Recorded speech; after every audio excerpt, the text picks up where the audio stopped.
Katika kipindi hiki tutakuwa na mafunzo kwa wafanyakazi wa TRA, lakini na kwa maagent walioko katika mipaka yetu yote.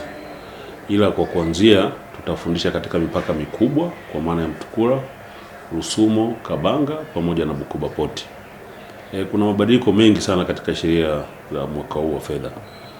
Kuna misamaha mingi ambayo imetolewa ambayo yote itawafaidisha wafanyabiashara wetu waliopo katika mkoa wa Kagera. Kwa mfano, kuna mabadiliko kwenye misamaha ya uvuvi, na tunajua mkoa wetu ni mkoa wa wavuvi. Kwa tunaomba watu wajitokeze kwa ajili ya mafunzo hayo. Tutakuwa na mafunzo ya idara ya forodha ambayo yameanza leo na yataendelea katika mipaka yote mikubwa, lakini kuanzia tarehe 17 mpaka tarehe 30 mwezi huu tutakuwa na mafunzo kwa ajili ya mabadiliko yaliyopo katika kodi za ndani. Kuna wito ambao nataka niutoe kwa wafanyabiashara wetu na wananchi wote wa mkoa wa Kagera. Tushirikiane. Wanaofanya biashara za kuleta mizigo kutoka nje ya nchi walipe kodi stahiki. Wanaonunua wadai risiti, wanaouza watoe risiti. Kodi tunayokusanya ndio inayojenga na kuleta shughuli zote za maendeleo kwa nchi yetu. Mkoa wetu sasa hivi kuna barabara zinajengwa hapa kwenye mji wetu wa Bukoba. Tunaona kuna barabara ya njia 4 inajengwa, na bado kuna barabara za ndani ya hii business CBD ambazo kama kilomita 10 ambazo zitajengwa kwa ajili ya kuboresha mji wetu wa Bukoba. Ni wito wangu na kwa wananchi wote wa Bukoba, tujue kwamba maendeleo haya hayatokani na nguvu nyingine bali ni kodi zetu.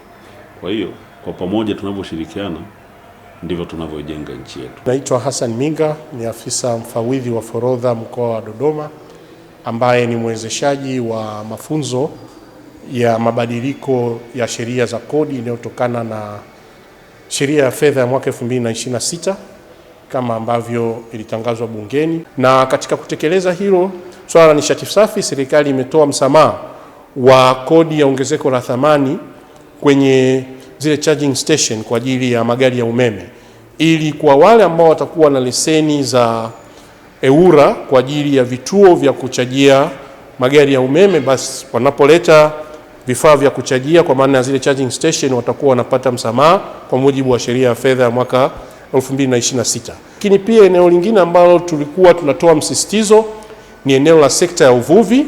Serikali imetoa msamaha kwenye news zinazotumika kwenye uzalishaji wa nyavu za uvuvi kwa maana ya polyester yarn.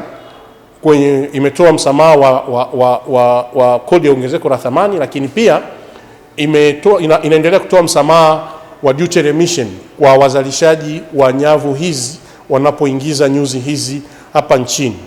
Na ili kulinda wazalishaji wa viwanda vya nyavu za uvuvi, basi pia serikali imejaribu kuondoa msamaha kwenye nyavu za uvuvi ambazo zinaingizwa nchini. Kwa majina anaitwa Godwin Aidan Mkeke, ni wakala wa forodha kituo cha Mtukula. Kwangu mimi imenivutia kwa serikali kuendelea zaidi kupunguza kodi kwa bidhaa zinazozalishwa ndani na kuendelea kuwapa exemption nyingi sana wazalishaji wa ndani. Kuna sauti nyingi, lakini si zote zinasikika.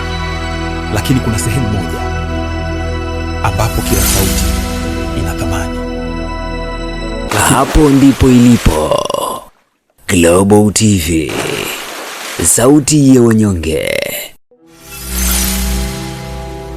mtetezi wa wasio na pa kusemea.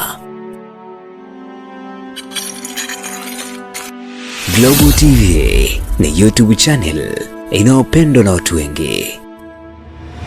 Una biashara? Chagua platform yenye watu halisi. Tangaza kupitia Global TV. Next level.